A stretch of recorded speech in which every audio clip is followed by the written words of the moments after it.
하나님의 은혜가 여러분들과 그리고 우리 온라인으로 참여하는 모든 성도님들에게 함께하기를 주님의 이름으로 축복합니다.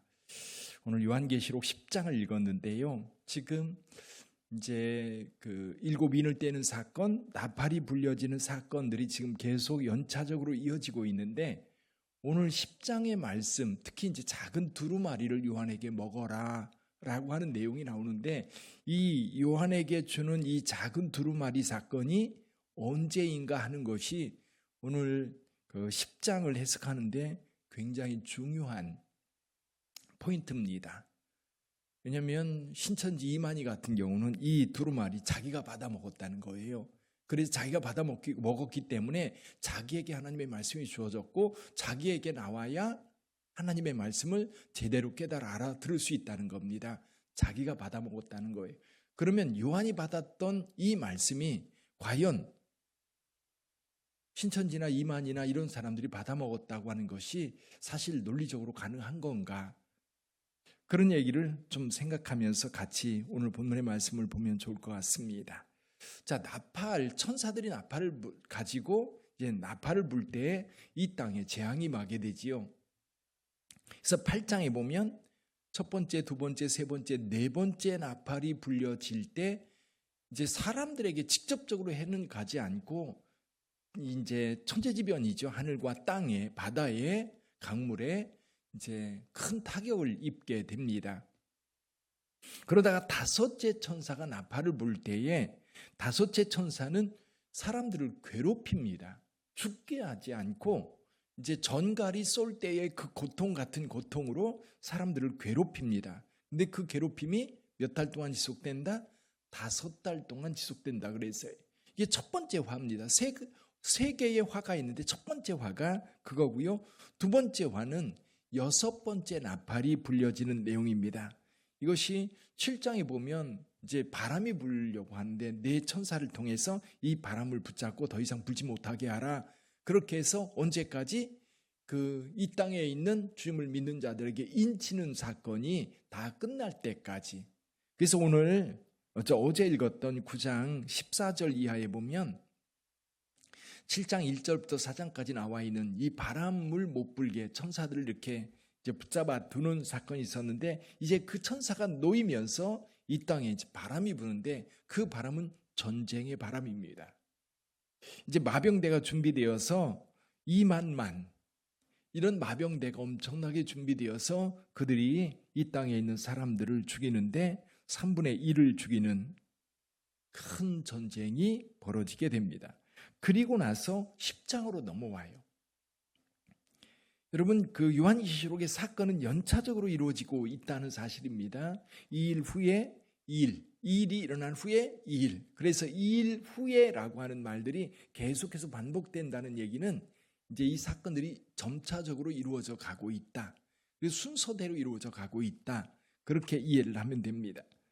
근데 10장에 보면 힘센 천사가 나타납니다. 구름을 입고 하늘에서 내려오는데 그 머리 위에 무지개가 있고 그 얼굴은 해 같고 그 발은 불기둥 같으며 그 손에는 펴놓인 작은 두루마리를 들고 오른발은 바다에 왼발은 육지에 밟고 서 있습니다. 그리고 사자가 부리는 것 같은 큰 소리로 외치는데 여기 보면 7 우레가 말을 합니다. 7 우레가. 우리 4절을 좀 한번 읽어볼까요? 4절 같이 읽어봅니다. 7 우레가 말을 할 때에 내가 기록하려고 하다가 곧 들으니 하늘에서 소리가 나서 말하기를 7 우레가 말한 것을 인봉하고 기록하지 말라 하더라. 자, 여기서 우리가 좀 헷갈리는 것이 있어요. 그게 뭐냐면 지금 사도 요한이 환상을 보고 있어요. 환상을 보고 있습니다. 천상의 예배가 있고 그리고 어린 양이 두루마리를 받아가지고 그 인을 떼기 시작합니다. 근데 이것은 언제의 사건이에요? 그거는 지금 요한이 미래에 이루어질 일을 보고 있는 겁니다. 미래에 이루어질 인이 떼어지는 사건들, 이 사건들이 있고 그리고 나팔 가지고 있는 천사들을 보게 되고 이 천사들이 나팔을 부는 장면들이 시간 순서로 쭉 이어지고 있는 것을 지금 묘사해서 요한계시록에 기록하고 있는 겁니다. 그런데 지금 여기 10장의 사건은 지금 사도 요한이 보고 있는 먼 미래에 이루어질 일을 쭉 보고 있는데 그 사건이 아니라 지금 실제로 요한과 천사가 지금 대화하고 있는 내용이에요. 천사와 사도 요한 이야기입니다. 그게 지금 사도 요한과 대화되는 이 내용이 미래에 이루어질 일 가운데 한 사건이 아니라 점차적으로 인이 떼어지고 나팔이 불려지고 대접재앙이 있고 그런 그 사건들이 미래에 쭉 열리고 있는 그 상황 속의 한 사건이 아니라 지금은 사도 요한이 반모섬에서 하나님의 말씀을 받고 있는 그 상황, 그 현실적 상황을 이야기하고 있는 거다. 그 얘기죠. 그래서 모든 학자들은 이것은 사도 요한에게 직접적으로 사도 요한과 천사가 지금 대화하고 있는 내용으로 봅니다. 그래서 여기 두루마리는 누구한테 주어지는 거예요? 미래의 어떤 사건 속에서 거기에서 누군가에게 주는 게 아니라 지금 이 말씀을 받고 있는 사도 요한에게 주는 말씀이다. 사도 요한에게 주는 두루마리인 거예요. 이해가 되시나요? 자, 우리가 이제 이런 거지요. 내가 여기 있습니다. 여기서 미래 일들을 쭉 보고 있는데 그러다가 지금 내가 잠깐 지금 내 상황을 이야기하는 거예요. 사도 요한. 그래서 저기 8절 이하에 보면 내가 그리고 그런 말씀들이 8절을 한번 좀 먼저 읽어보죠. 8절 같이 읽어봅니다.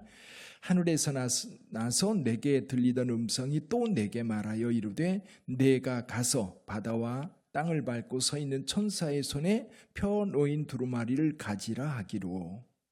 여기서 보면 분명히 말합니다. 하늘에서 나서 내게 들리던 내가 누구예요? 사도 요한입니다. 사도 요한. 그 음성이 또 내게 말해요. 사도 요한에게 말하는 거고 내가 가서 사도 요한이 가서 그러니까 요 말씀은 사도 요한에게 주신 말씀이다. 이건 먼 미래 오늘날 2000년 뒤에 이만희가 받는 말씀이 아니라는 얘기예요. 또 누군가가 받는 말씀이 문선명이 받는 말씀이 아닌 거예요. 그런데 이단들은 이 말씀 자기만 받았다라고 주장하는 거지요.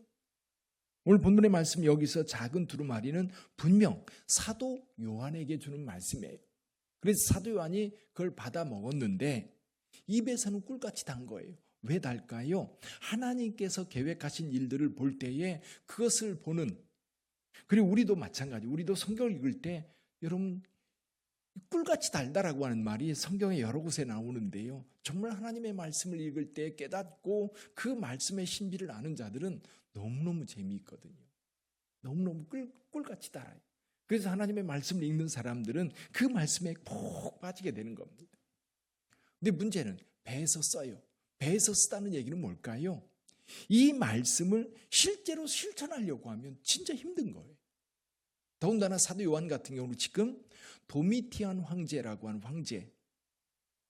원래 이제 도미티안 황제가 그 예수 탄생 후 81년부터 96년까지 거의 16년 동안 재위를 하게 되는데 처음에는 그렇게 기독교인들을 박해하지 않았어요. 근데 시간이 점점 지나면서 자기가 이제 로마 시민들한테 자기 황제를 위한 신전을 짓고 자기를 숭배하도록 요구합니다.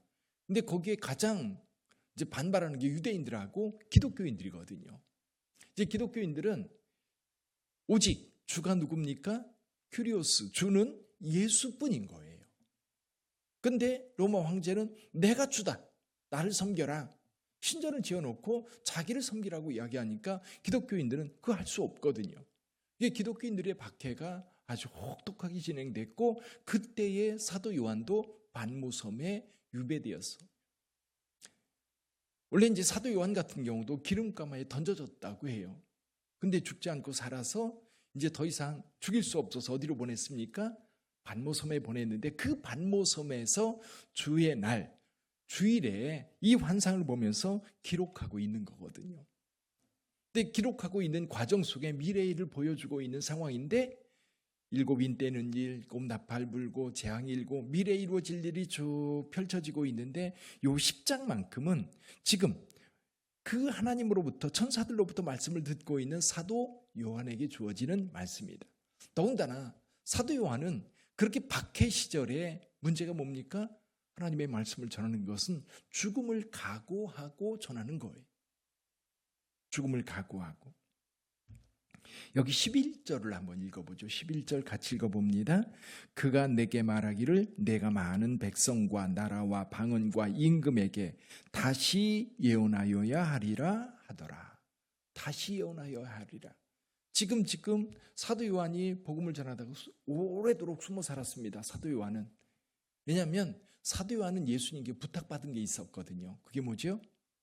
예수님의 어머니 마리아를 돌보는 일이었어요. 그래서 실제로 사도행전에는요, 사도 요한이 나오지 않아요. 어디에 나와요? 사도 요한이 베드로와 함께 성전 미문에 앉아 있는 걷지 못하는 자를 일으킨 사건 이후에 없어져요. 사도행전에 안 나와요. 다른 사도들에 대해서 언뜻 나오는데, 다른 사도들도 나오는데 다른 사도들은 다 순교를 합니다. 가서 이제 선교제 가서 복음을 전하다가 순교를 하는데, 요한이 순교하지 않은 이유 중에 한 가지는 마리아를 돌봐야 되기 때문에 그랬어요. 숨어 산 거예요. 어디 있는지 몰라요. 그러다가 나중에 이제 에베소 교회를 섬기게 되는데, 아마 그쯤에는 마리아가 죽은 이후의 것으로 봅니다. 이제 드러나게 이제 사역을 시작하는 거고, 또 사도 요한이니까 많은 사람들이 아마 요한을 찾아왔을 겁니다. 그래서 요한의 제자들이 많이 생겼던 거지요. 그 중에 하나가 서문학교의 감독이었던 폴리캅이라고 하는 감독이었던 겁니다. 그래서 사도 요한이 이제 그렇게 드러나니까 박해가 심할 때거든요. 그때 도미티안 황제 때 박해가 심할 때에 사도 요한도 역시 박해를 받았고, 반모섬에 유배되어 있기 때문에 더 이상 하나님의 말씀을 전하지 못한 상태에서 제 이 환상을 보고 있는 거거든요. 요한계시록. 근데 하나님께서 다시 내가 예언하여야 하리라, 다시 백성들과 나라와 방언과 임금에게 다시 예언하여야 하리라. 이제 사도 요한은 이 반모섬에서 놓여서 죽을 때까지 이제 에베소에서 복음을 전하게 됩니다. 이제 이번에 이제 에베소 가서 사도 요한 기념교회, 사도 요한 무덤이 거기 있다고 해요. 거기에 이제 요한 기념교회가 거대하게 지어지게 되는 거예요. 사도 요한은 그랬다고 그래요. 말년에 나이가 많아서 말을 거의 잃어버렸다고 해요. 근데 꼭 한마디만 했다고 그럽니다. 서로 사랑하세요. 서로 사랑하세요. 그럼 제자들이 그랬다고 그래요. 제자들 사도 요한한테, 아니 선생님은 왜 똑같은 말만 계속하세요? 왜 사랑하라고만 말씀하세요? 다른 말씀도 좀 해주세요. 그러면 사도 요한 이렇게 얘기했다고 그래요. 그것으로 충분합니다. 서로 사랑하세요. 그 사랑으로 충분하다고 그렇게 이야기를 했다고 합니다. 오늘 본문 말씀 10장의 말씀은 사도 요한이 지금 말씀을 듣고 있는 그 현실적 상황을 말하고 있는 것이다. 그럼 이 말씀을 오늘 우리에게 어떻게 정의해 볼 수 있을까요? 우리에게도 여전히 하나님의 복음을 실천하고, 그리고 이 복음을 전해야 될 사명 가운데 있습니다. 오늘도 마찬가지예요. 우리가 말씀을 읽을 때는 꿀같이 달지만 실제로 나가서 복음을 전하려고 하면 어때요? 힘들어. 그리고 박해도 심해요. 사람들이 비난도 해요. 그러니까 이제 심신이 약한 사람 나가서 복음을 전하다가 한번 이제 공격을 당하거나 어떤 말을 들으면 이게 멈칫해서 더 이상 복음을 전하지 못하는. 그러나 주님이 오시는 그날까지 우리의 사명은 뭡니까? 우리 교회는 끊임없이 예수 그리스도를 증언하는 거예요. 말씀으로 증언하고, 나가서 전하고, 또 삶으로 증언하고. 선지자에 여기 이제 선지자로 여기 말씀을 전하는 자로 사도 요한이 그 사역을 끝까지 행했다면, 이제 오늘 우리도 주님 오시기 전까지 계속해서 복음 전하는 것이 저와 여러분들에게 사명으로 주어진 겁니다.